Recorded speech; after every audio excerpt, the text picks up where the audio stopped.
Hola chicos, chicas, en este video daremos una introducción de qué es el estilo APA. Muchas de las veces, seguramente ustedes han escuchado ya acerca del estilo APA o del formato APA, incluso hay muchos memes sobre esto, y nos preguntaremos, ¿y qué es esto, no? O sea, ¿para qué nos sirve, o de dónde viene, o quién lo estableció? Entonces, en este video vamos a hablar un poquito acerca de esto. Como ustedes seguramente ya sabrán, la American Psychological Association, en español, la Asociación Americana de Psicología, es una de las organizaciones más grandes, científicas y profesionales, líderes que representan a la psicología en los Estados Unidos. La APA surge o fue fundada en 1982 y su misión fue promover el avance, la comunicación y la aplicación de la ciencia y el conocimiento psicológicos para beneficiar a la sociedad y mejorar la vida. Incluso la APA actualmente cuenta con más de 121,000 investigadoras e investigadores, entre ellos personas también que son educadoras, son médicos y médicas, consultores y consultoras, e incluso acepta también algunos estudiantes. Si alguien estuviera interesado también pudiera entrar a la página oficial de la APA y ver qué es lo que se necesita para ser miembro de esta asociación. La APA actualmente también cuenta con 52 divisiones, que esas divisiones están enfocadas a un área de la psicología específica, tanto para su estudio como para la promoción y comunicación de algunos aspectos relevantes a su disciplina. Entonces, la APA en 1929 publica por ahí un pequeño manualito. Yo les quiero pedir a ustedes, seguramente ya en Historia de la Psicología pudieron ver cuáles fueron o quiénes fueron los grandes pioneros que realizaron grandes aportaciones en el campo de la psicoterapia, de la experimentación, de la psicología conductual, como de muchos ámbitos o de muchas subdisciplinas, ¿no? Y si ustedes recordarán, o si hacemos un poquito como conciencia, todos estos trabajos llegan el día de hoy a nuestras manos porque alguien, seguramente sus autores o autoras, naturalmente, debieron haberlo publicado en algún lado, ¿no? O sea, para que el conocimiento o esa información fuera transmitida y entonces hoy en día nosotros podamos tener en nuestras manos todo ese conocimiento y hacer uso de ello. Imaginemos, por ejemplo, todas esas obras de Freud, ¿no? Y todas las teorías de Freud que actualmente hoy podemos revisar, podemos analizar, incluso podemos objetar. Todo eso fue publicado en su momento, ¿no? Y una de las grandes problemáticas que había antes de 1929, que se empezara con la publicación de las normas APA, una gran dificultad que había era de que, las personas solían publicar sus trabajos, pues ahora sí que cada quien con su propio estilo, ¿no? Imaginemos que esto ocurre de manera muy frecuente en un aula, en un salón de clases, cuando una maestra o un maestro les solicita a ustedes un trabajo, ¿no? Muchas de las veces, si no les da ciertos lineamientos y les deja un formato libre, por ejemplo, pensemos en un ensayo, yo les podré encargar a ustedes un ensayo, ¿no?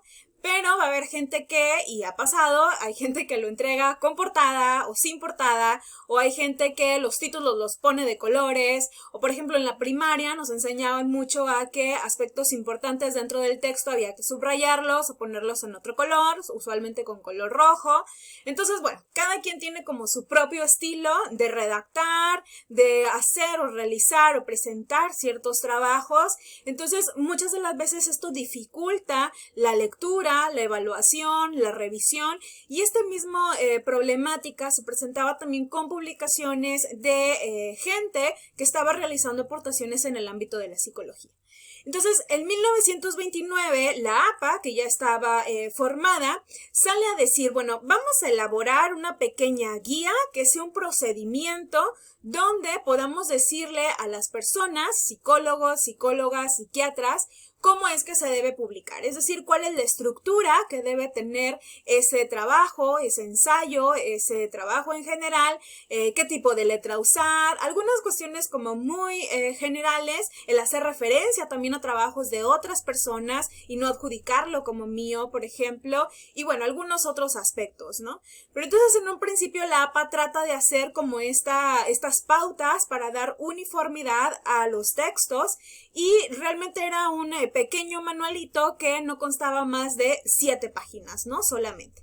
Pero bueno, desde que desde que la APA entonces realiza este pequeño manualito, realmente el objetivo, lo que se pretendía era lograr avances en el conocimiento a través de la definición de normas sólidas y rigurosas para la comunicación científica. Es decir, esto también nos iba a permitir una mejora en la comunicación científica, ¿no? O sea, que podamos analizar mejor esos textos, leer mejor esos textos y, bueno, dar continuidad también, ¿por qué no?, a ciertos trabajos, ¿no? Pero sobre todo que haya una uniformidad en las publicaciones. Cuando se empieza a hacer este pequeño manuscrito en 1929, quienes estaban a cargo de su elaboración eran profesionales como de distintas áreas, sí de la psicología, de la psiquiatría, pero también gente de la antropología y algunas personas empresarias que estaban interesadas en que se realizara este breve manual, ¿no? Y el objetivo era establecer un conjunto sencillo de procedimientos o normas de estilo que pudieran codificar los distintos componentes de la escritura científica y así facilitar la comprensión de la lectura.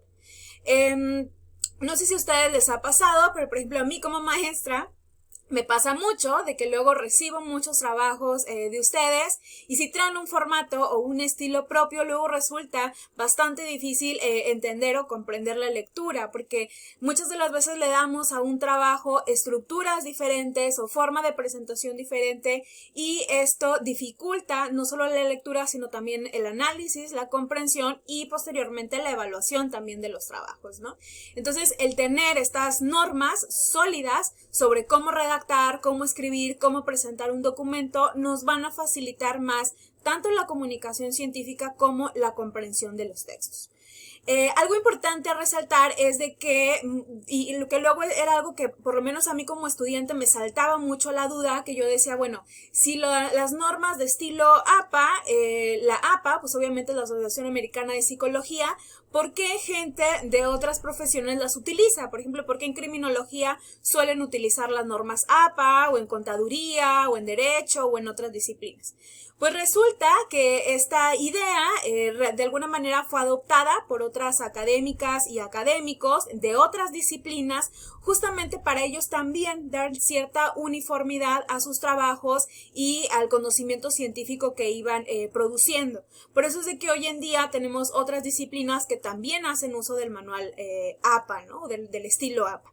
Esto de alguna manera es independiente propiamente con el conocimiento científico o con la disciplina del ámbito de la psicología, ¿no? Aquí más bien nos estamos enfocando a un manual que nos permite tener una guía de justamente cómo redactar y cómo presentar un documento.